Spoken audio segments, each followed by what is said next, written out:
Өртті сөндіру кезінде екі ер адамның денесі табылған. Не болсаң соншама қатты қуанып лотерея ұтып алғандай? Иә, лотерея ұтып алдым. Бірақ бұл лотереяның аты кім? Кім еді ол? Досқа. Ол қалай болғанда да өшімді алмай қоймаймын деген. Тергеушінің атымен атайсың ба? Ол маған ұнайды. Досқан, егер мен бауырының бір талшақ жерге түссе, қиын болады. Мен жылқыларды мәдиге берсем бе деймін. Сіз қалай өп шешсеңіз, солай болады. Мен сені жанымдай жақсы көремін. Рөнібек, менің сенімен сөйлесуім керек. Не болды? Рөнібек, менің сенімен сөйлесуім керек. Майра, сен бара тұр.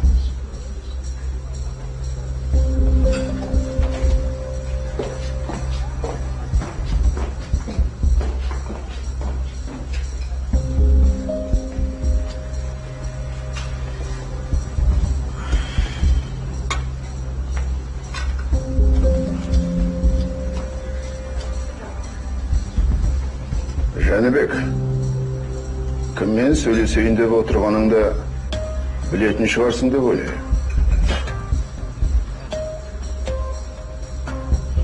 Менің ашуым келе бастады.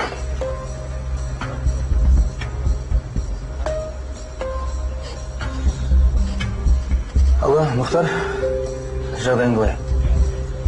Маған сенің көмегің керек.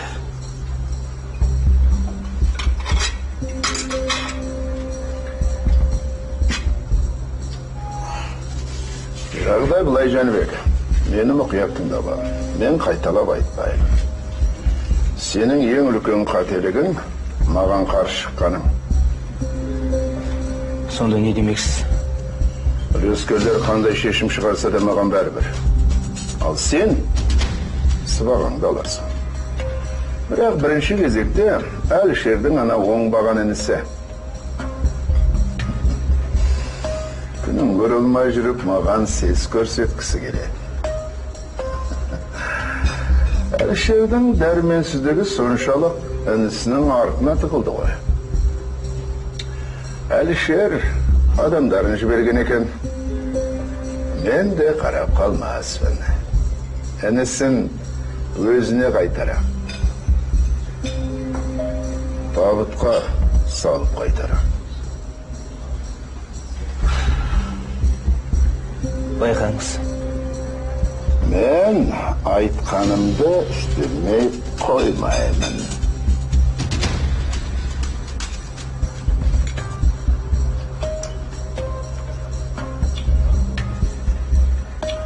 Менің кім екенімді білмей жүр екенсіңдер. Әлішер екеуің сыбағаларыңды аларсыңдар. Оны көре жатармыз.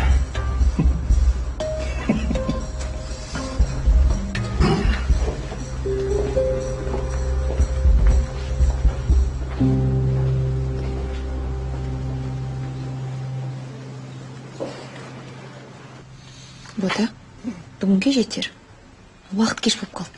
Апа! Бота. Ой, апа!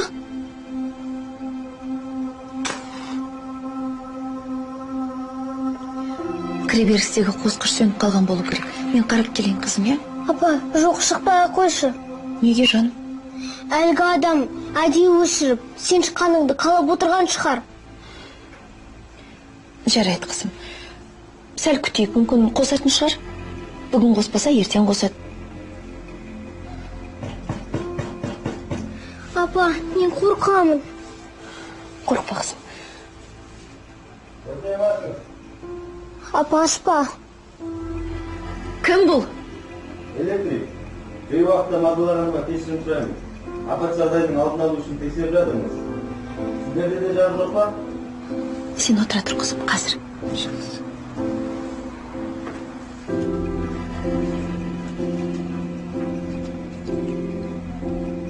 Иә, бізде де жарық жоқ. Бірдеңе болып қалды ма? Жоқ, бір жерде апат болды. Жарық бір жерде бар, бір жерде жоқ. Тексеріп жүрміз. Жарайды, рахмет. Жақсы. Қорқпа, қызым. Жүр, жатамыз ба? Апа, Мен қорқып отырмын. Әлгі жаман аға қайтып келсе, қайтеміз? Қызым, ол қайтып келсе, біз Жарас ағаға хабарласамыз. Ол міндетті түрде бізді қорғап қалады. Ал Жарас аға үлгермей қалса ше? Уайымдамаңыз. Түс жатайық. Жақсы.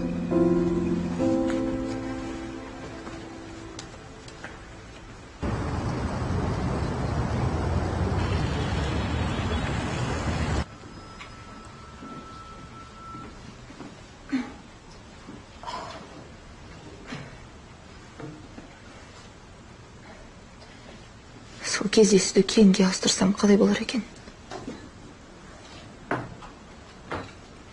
Қызым, Әлішерге бір көкөніс дайындап қойып едім. Сен жеп қойған жоқсың ба? Ау, қызым, естіп тұрсың ба? Иә, апа, естіп тұрмын. Түрім бұзылып кетті ғой. Аздап қосқым деп тұр. Жаған не болды? Нері өрт? Білмеймін, апа. Жақпайтын бірдеме жеп қойған сияқтымын. Шетел жәрдем шақыртайын. Жоқ, апа, қажеті жоқ. Тәуір болып кетермін. Онда асқазан тазалау керек. Маргенс ертіндісі бар ма? Апа, жағдайым жақсарып қалды, апа. Таза ауа жұтқаннан кейін қояды ғой. Сен өзің қайда барайын деп жатырсың, а? Нері өрт? Кездесуім бар. Жарты сағаттан кейін. Жоқ, сен ешқандай кездесуге бармайсың. Мына түріңде қайда барайын деп отырсың? Бәрі жақсы.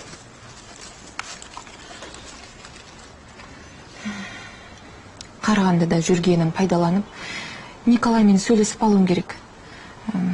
Ақылдасар шаруалар бар. Содан соң Әлішерге кіріп шығуым керек. Әлішерге кіріп шығуым керек.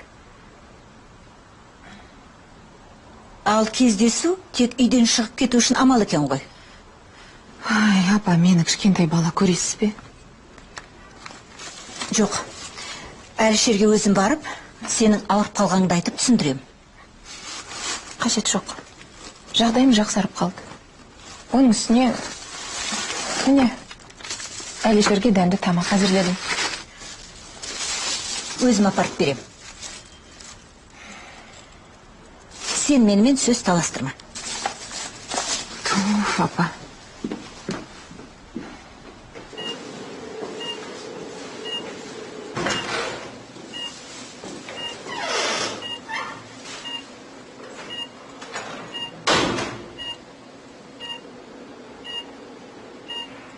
Амансың ба, Әлішер? Амансыз баба.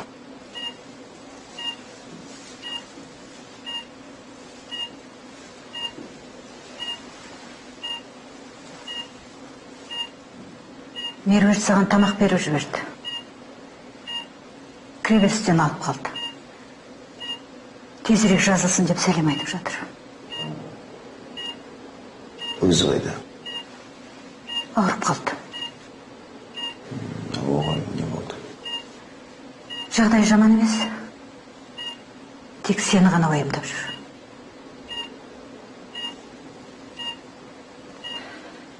Әлішер, мен саған бірден айтқым келіп отыр.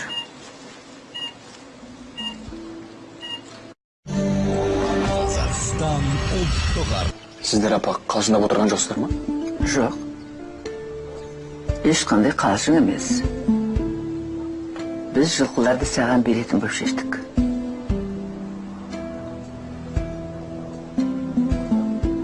Не үшін? Жылқының жайын сенен артық ешкім білмейді. Дәулет те солай ойлайды. Бірақ әкемнің қалауы басқаша еді ғой. Әкеңе кездескенде барлығын айтып түсіндіремін. Ол да түсінеді деп ойлаймын. Апа, сіз әлі жүз жасайсыз.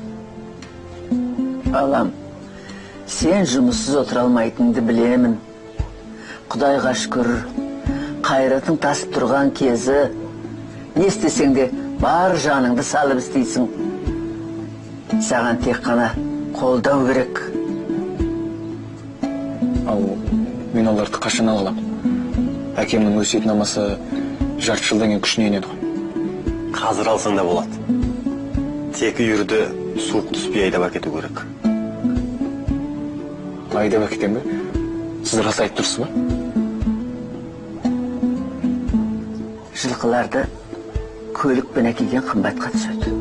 Оның үстіне жылқылардың өз аяғымен жазықпен келгені дұрыс.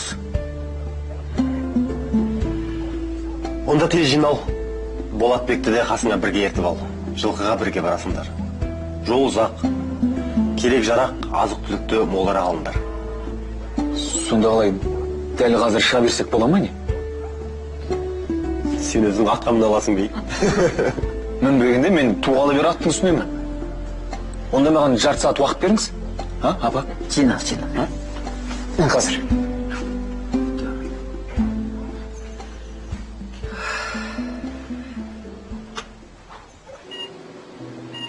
Несін жасырайын? Саған салқын қараған кездерім болды. Кешір, қарағым. Қызымды ойладым. Қызыма жақсы болсын дедім. Оның барлығын несін айтасыз? Мен түсіндім ғой. Біреудің баласы үшін кеудеңді оққа тосқан кезіңде сенің шын мәнінде қандай адам екеніңді түсіндім. Негізі ол жерде жағдай мүлде басқа болды. Мен... Әлішер, сен нағыз азамат екеніңді көрсеттің. Өз балаларыңды да ертең осылай қорғап қалатыныңа сенем.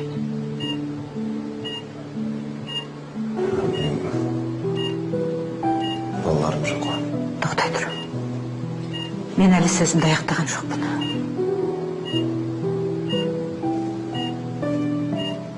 Жаңада айттым ғой. Сені мойындағым келмеді. Күні кешеге дейін.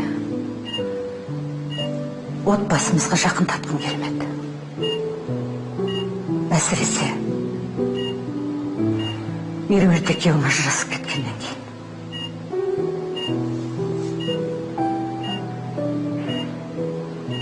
Өз кінәмді мойындау маған да оңай емес. Бірақ меруерттің енді сенері де қамқоршысы да өзіңсің, қарағым. Бұны мойындамасқа амалым жоқ.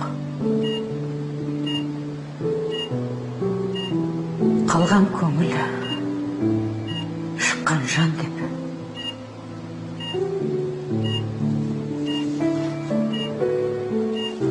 Мені де жақын тартып кетуің оңайға соқпас. Бірақ мен сенімен тіл табысуға тырысам.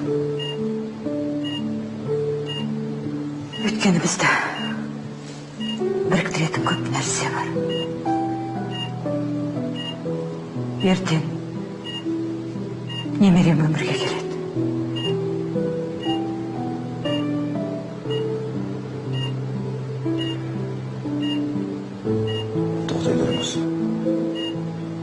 Қандай немере? Меруерт саған айтпап деді.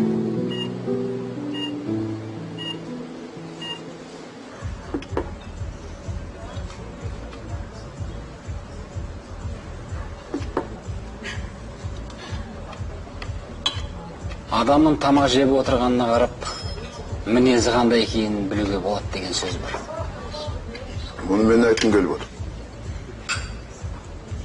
Психологтар етті жақсы көретін адамдар туралы ынтымақпен жұмыс істеуге құлықсыз және өзіне айтылған сынды көтере алмайтын жандар деп тұжырымдама жасаған көрінеді. Сенің сол психологтардың сөзі бос болшыл, олар оттай береді. Не жейсің? Мен үйден ішіп шыққам, рахмет. Олай болса, уақытты бекер өткізбейік. Тағы да бір материал дайындау керек. Кімге? Әлішер Аманғалиға. Тағы да ма? Тағы да. Әлішер. Қалайсың? Күзетің мықты ғой. Елдің бәрін осылай тексере ме? Жоқ. Ұнатпағандарды ғана осылай тексереді. Жағдайың қалай? Жаман емес. Көріп тұрсың ғой. Айтпақшы, сенің інің достарымен кездесіпті. Екеуі ортақ тіл таба алмаған сияқты. Сонда қалай? Дәулет Досханды анық бір ұстап алыпты. Оған сес көрсетті. Сені соңынан сөйлеп талап етті.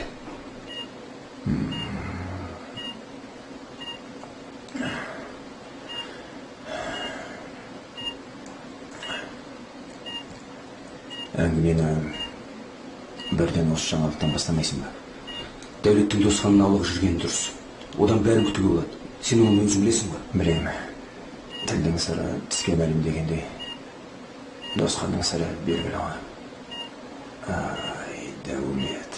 Бірақ сенің інің мені тыңдағысы да келмейді. Иә, ол ешкім тыңдамайды менен басқа. Оны мен өзім сөйлесуім керек. Жәнібек, сен оған Дәулет шақырып берші. Тез арада. Жақсы. Жарайды, мен жүрейін. Жақсы.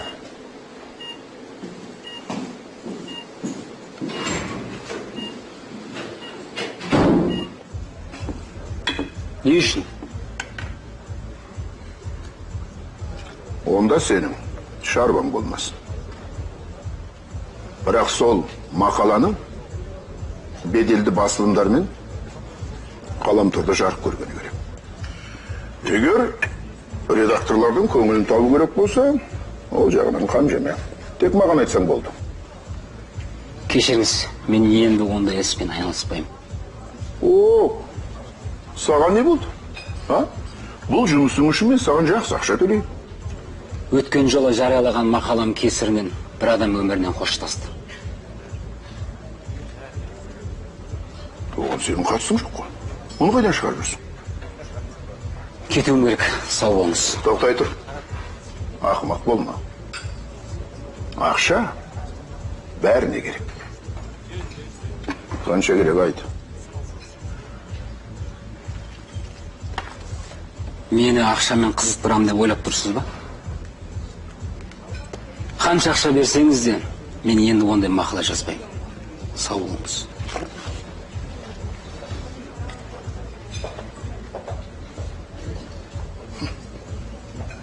Ақ жүрек бола қалуын. Басқа журналист тауып болады. Жағдайлы. Жақсы жаман емес, бір қалыпты. Көңіл күйің жоқ қой. Аяғың ауырып жүр ме? Аяқ жазылады ғой.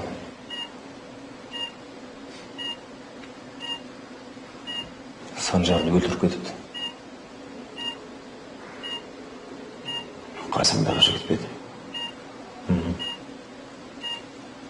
Сол жолды өзі таңдап еді. Енді ажалға бәрібір ешкім қарсы келе алмайды ғой. Дәулет, Санжардың қателігі сендердің барлықтарыңа сабақ болу керек. Санжар өзінің өлімімен сені ескертіп кеткенде көрінеді. Бұмен не демекшісің? Ақыл тоқтатын, балалықты қоятын уақыт келді. Осыны айту үшін шақырдың ба? Дәулет, сен мені түсін. Бір тиянақты іспен айналысу керек. Жеке кәсіп ашып дегендей. Әлішер, менің жеке залым бар. Шәкірттерім бар. Қалай өмір сүру керек екенін сен маған үйретпей қойшы. халіңді сұрауға келсем не айтып тұрсың ба? Рахмет, Әрине. Келгеніңе рахмет. Бірақ сені мынау аяғың жазылмай қаңғырып жүргенің ұнамайды. Қаңғырып? Сонда сен мен қаңғырып жүр деп ойлап тұрсың? Иә, қаңғырып жүрсің. Сенің қазір отбасың бар. Отбасының жанында болу керек. Есіңде ме? Әкеміз қашанда біздің қасымызда болады. Сондықтан да отбасының болашағын ойла. Мен бәрін ойлаймын. Бал емеспін, Әлішер. Саған көмектескім келеді. Ал сен маған көмектеспей ақ қой. Көрмен керек емес. Мен саған өткен жылы айттым ғой. Менің шаруаларым араласпа деп. Өзім шешемін. Алдымен аяғыңнан ақ тұрып ал. Не үйің жоқ, не күйің жоқ. Одан кейін көмектесерсің. Бар үйіңе қаңғай бермей.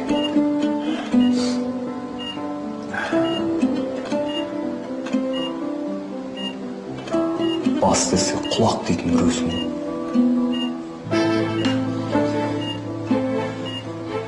Жарайды. Жазылып кетші әйтеуір.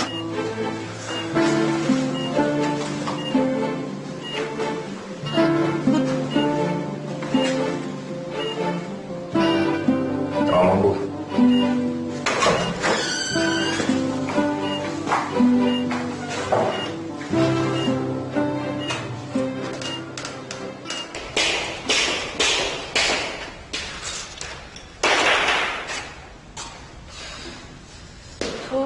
Бекер келдік. Мен секіргіште үйде жүріп ақ секіретін едім ғой. Үйде отырғаннан не пайда? Сен үйде кіммен жұдырықтасар едің? Мысығыңмен бе? Дәулет аға қашан келеді? Дәулет аға маған хабарласқан, көп ұзамай кеп қаламын деді. Уақыт өтіп жатыр ғой. Басқа спортзал десек қайтеді.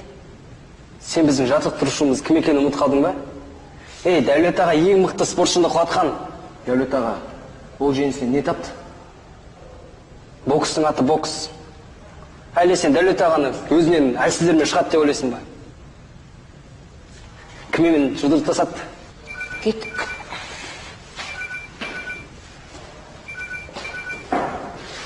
Алло, апа? Қазір қайдасың? Қайдасыңыз? Спортзалдамын. Қайне бапкеріңе телефонды бер. Кім еді аты өзінің? Дәулет аға, ол қазір жоқ. Жол қалай? Қайда ол сонда? Ол шығып кетті. Шығып кеткені несі? Қанша рет телефон соқсам да орында болмайды. Осы сен маған өтірік айтып жүрген жоқсың ба? Жоқ апа, мен спортзалдамын. Балаларыммен жаттығып жатырмын. Қазір барып тексерем. Сол жерде бапкерің болмасын, көресің менен. Апаң хабарласып жатыр ма? Мен де апам бармай қой дей береді. Бір жерім жазым болып қалады ма деп қорқады. Мен Дәулет аға хабарласқаншы.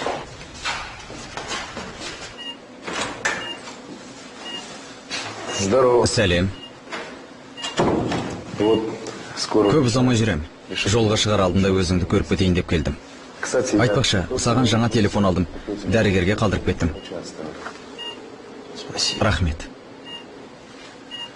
Еңсең түспесін. Мұндағы күндеріңді демалсын деп ойлап, тынығып ал. Дәулет. Досханмен шарпысып жүр. Оның бұл іске араласқанын қаламаймын. Бәлкім онымен сөйлесіп көрермін. Өзімде сөйлестім. Әдей ашуына тиюге тырысқанмын. Маған ренжіп Досханға қолым бір сілтер деп ойлап ем. Дәулет қаладан кетіп қалса екен. Басын қатерге тікпегенін қалаймын. Әй, батырым-ай. Батыр боп не істеппін? Мейлі жаман аға болайын. Есесіне ол аман қалады. Комбинатқа қайта оралуым керек. Ол жақтағы жағдай мәз емес. Комбинатқа алаңдама. Ең алдымен денсаулығыңды ойла, емделіп шық. Хирургтар қолдан келгенін бәрін жасады. Дәрі-дәрмекті осы жерде іштім не, кеңседе отырып іштім не, бәрібір емес пе. Сосын мына қабырғаның артындағы рекстерде. Күзетшілер ме? Иә. Жаналғыштар сияқты есіктің сыртында тұрады. Ішінде тұрмағандарына рахмет айт. Өзің қалайсың? Ну, ты сам-то как? Тойларың қашан болады? Қайдағы той? Немене, айнып қалдың ба? Коля, жағдай бұлай. Меруерттің аяғы ауыр. Апасы айт. Қайта жақсы емес пе? Әлде... Қалай айтсам екен, не істерімді білмей жатырмын. Неге маған Меруерт ештеңе демеді? Мұны менен жасырғаны қалай? Қайта қуанбаймысың? Керемет емес пе? Әке боласың? Коля, сен түсінбедің. Ол баланың менікі екеніне күмәнім бар. Сонда Мұсаның баласы деп ойлаймысың? Иә. Олай ойлағым келмейді. Бірақ ал енді бері қара. Тіпті солай ақ болсын делік. Егер бала сенікі болмаса, не істейсің?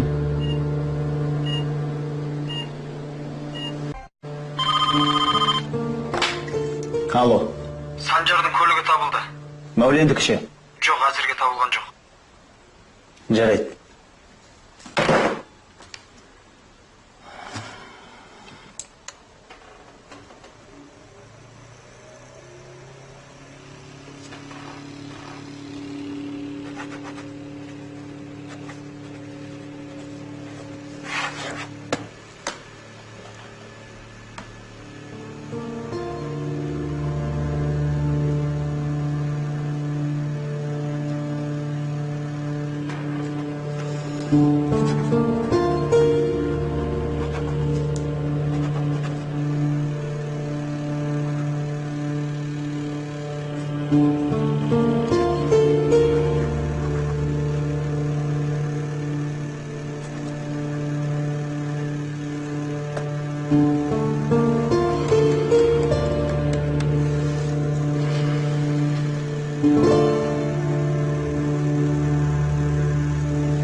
Алло, Карина, қайырлы кеш.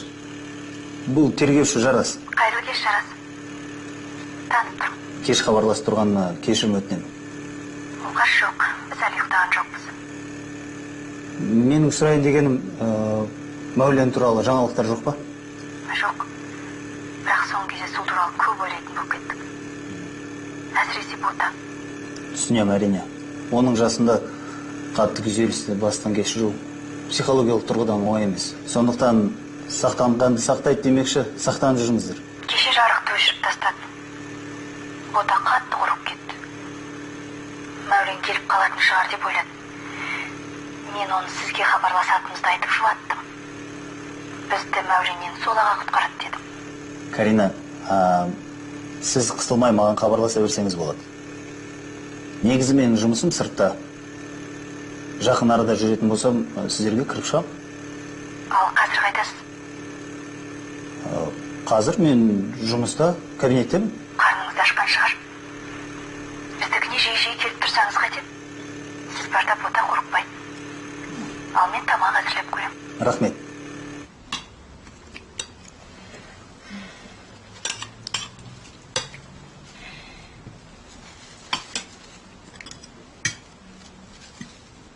Тәбетің жақсы екен. Бұрын кешкі 6-тан кейін тамақ жемейтінсің. Дене бітіңе көңіл бөлетінсің. Бір рет тойып тамақ жесем ештеңе болмайды. Қызым жей бер.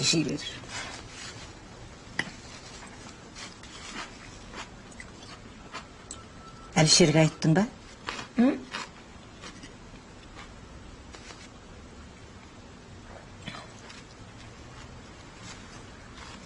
Жоқ. Әлі айтқаным жоқ. Уақыт өтіп жатыр ғой. Сен мына түріңді жасырып жүргенің сырт көзге біртүрлі көрінуі мүмкін. Ол күмәнданып қалады деп қорқпайсың ба? Содан қорқам. Ол бала менікі емес десе. Неге олай ойлайсың? Апа, сол кезде Мусаның маған келіп жүргенін өзіңіз де жақсы білесіз ғой. Арамызда ештеңе болмаса да, Әлишерге қайтып дәлелдеймін. Неге олай ойлайсың? Дәлелдей аласың. Қалайша, апа? Әкесі кім екенін анықтайтын сараптама жасайсың. Онда біз тіптен бірге бола алмаймыз. Неге? Егер осылай істеуге дейін барсақ, ол маған сенбейтін болады. Маған күмәндана қарайды. Ал өзара сенім болмаған жерде бірге тұрудың де қажеті жоқ.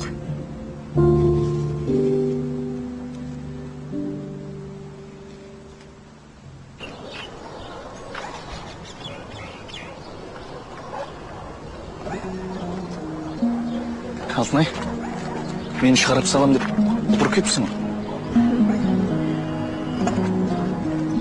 Бұлай жаңа көрек пе?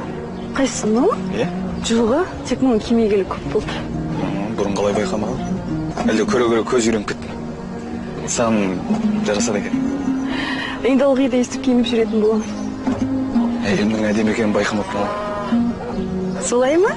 Е, тіпті. Жарайды. Қайтқым келмей қалды. Олай болса үйге тезірек қайтуға тырыс. Әке, мен сізден барайыншы. Келесі жол барасың, жарай ма? Сәл есейген соң мен саған нағыз жігіттер мінетін жүйрік ат алып. О, жүйрік ат. Келсі ба? Жарайды, жақсы. Мен жазайын, біз әлі Болатбекке көру керек. Кеттік па?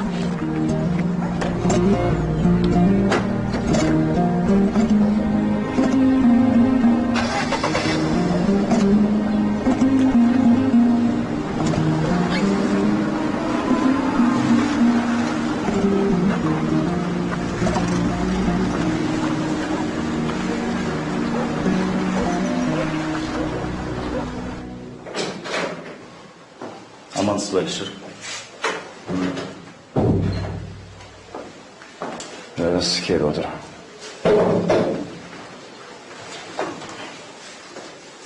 Не туралы сөйлесейін дедіңіз? Қазір. Жарас. Ана сырттағы күзетті алып тастаңыздаршы. Неге? Әлде ол сенің қолыңнан келмей ме? Жоқ, мен күзетті ала алмаймын. Мәулен бәрібір бұнда келмейді. Оның есі ауысып бітпеген шығар. Ауруханаға келіп адам өлтіретін. Оның есі дұрыс деп кім айтты? Кішкентай баланы ұрлауға, кісі өлтіруге баратын адамның есі дұрыс бола қоймас. Онда мен қолыма тапанша, оғы тізбейтін қалқан беріңдер. Әлішер, мына жігіттер еріккеннен тұрған жоқ. Тәулік бойы күзет қызметін атқару оңай емес. Кішкене құрметпен қарағаныңыз дұрыс болар. Олар сізді қорғап жатыр. Әр мекеменің өзінің тәртібі бар. Осы тәртіп бізде бекітілген, жарлықта да солай жазылған. Түсіндім. Мәулен қаладан шығып, жастарына үлгерген болар. Жоқ, ол қалада. Ол тіс қаққан қылмыскер емес қой. Ол есінен ауысқан адам. Ол айтқанынан қайтпайды. Мәулен әдейілеп көлігін қаланың сыртына қалдырып кетті. Сондықтан күзет осында қалады. Жарай ма? Жарайды.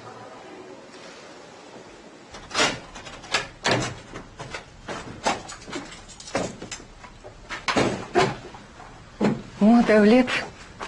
Қалайсың, жан? Сәлем. Сағынып кеттім ғой сені. Мен де сағынып кеттім. Әкел. Ет қайнап жатыр, ұзақ күтесің. Жұмыртқа қуырып берейін бе? Жоқ, керек емес, етті күте тұрам. Шамалы жат демалып алайын.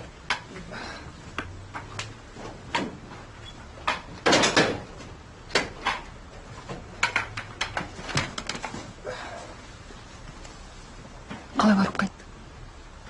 Жақсы. Әлішердің денсаулығы қалай екен? Денсаулығы жақсы, бірақ бір қиын жағдайлар болып тұр. Не болды? Ана жұмысындағы оңбағандар бір бұзық жігіттерді жалдаған ғой. Қайта олар менің таныстарым болып шықты. Сенің таныстарың? Енді бұрын бірге жүрген жігіттер ғой, кезінде. Оларға айтып түсіндірдім. Мен жағыма шықты әйтеуір. Бірақ енді Әлішерге көмектесейін десем, керек емес деп отыр. Өзі шешетін шығар? Шеше алмайды. Уайымдама, бірақ бәрі жақсы. Қалайсыңыз? Жақсы.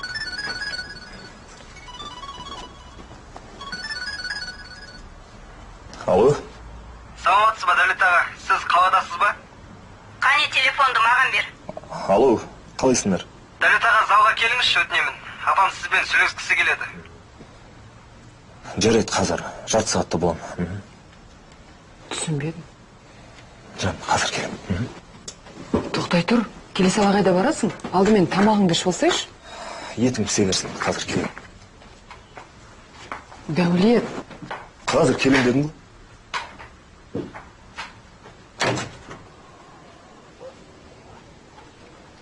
Сәлем, Алтынай. Ой, сәлем. Қалың қалай? Жақсы. Әдем болып кетіпсің. Рахмет. Мен сен келгеніңді естімей қалыппын. Мен сен күттім, неге сонша қалада көп болдың? Пойызбен келген жөн көрдім. Неге? Үйімді саттың, ақшан жеткілікті емес пе енді? Иә, үйімді саттым. Бірақ енді ол ақшаны оңды солды жұмсау деген емес қой. Үнемдеу керек. Иә. Линданың қал жағдайы қалай? Жақсы. Линда сурет салады. Табысы жаман емес сияқты. Мені тіпті жібергісі келген жоқ. Мен өзім жата беруге ыңғайсыздандым. Өзің не істеп жатырсың? Ой, Нұр. Азық-түлік өнімдерін сатып алуым керекпін. Дүкен ашайын деп жатырмын. Дұрыс болған екен. Көруге бола ма? Әрине. Қазір сен мынаны көр.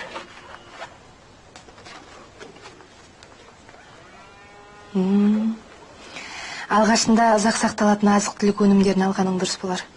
Консерві сияқты. Жақсы болды ғой. Сен дер кезінде келдің. Нанды сырттан алып келен бе? Иә. Өзіміз пісіріп сатсақ қайтеді? Мен саған көмектесемін. Шынымен де сөйту керек еді. О, амансың ба қызым? Айналайын. Жағдайың қалай? Жақсы. Жақсы болғаны жақсы. Менің ұлым Линдамен қалай тұрып жатыр екен? Линда мен Дәулеттің жағдайлары жаман емес. Өзің қашан тұрмысқа шықпау ойың бар, Айнұр? Мүмкін Талғаттың қасында боларсың. Білмеймін. Мен оны әлі шешкен жоқпын. Мүмкін Астанада болармын. Мүмкін осында қалармын. Жүріңдер тамақ ішейік. Жолдан қарны ашқан шығар бала. Жүр.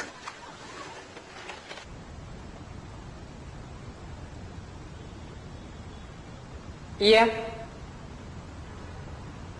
Не қылып отырсыңдар? Сендердің ата-аналарың сендердің осында екеніңді біле ме? А?